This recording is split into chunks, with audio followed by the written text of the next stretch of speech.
guys, this is the Circle of Five, and today we're going to our Palawan trip.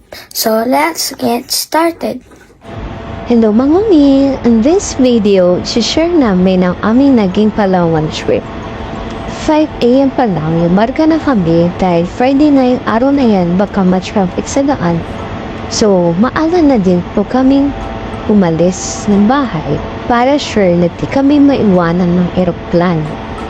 Sayang naman ang ticket namin kung maiwanan kami, diba? Oh yes!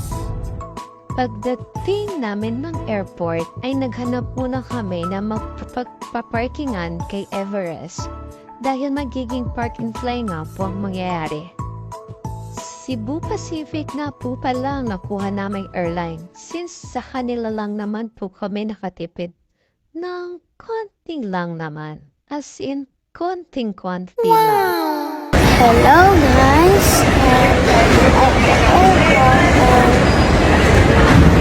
today we're going to Palawan. So we're almost going to Palawan,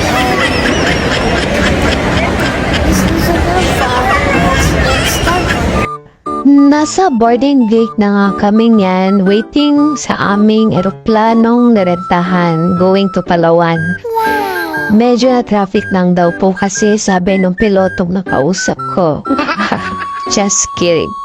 Actually, delayed lang talaga flight namin yan. Mga 30 minutes din kaming napakintay sa train. Hello guys! And we're at Palawan now, and it's super windy.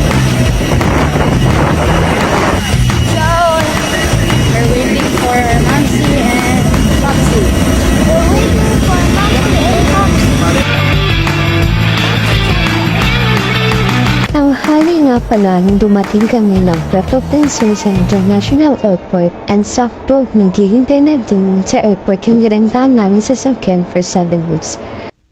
Mitsubishi Expander nga po pala ito, and makikita niya naman na need pang i-video ni Habi yung car before namin gamitin to make sure na ganun pa din namin siya ibabalik sa kanila.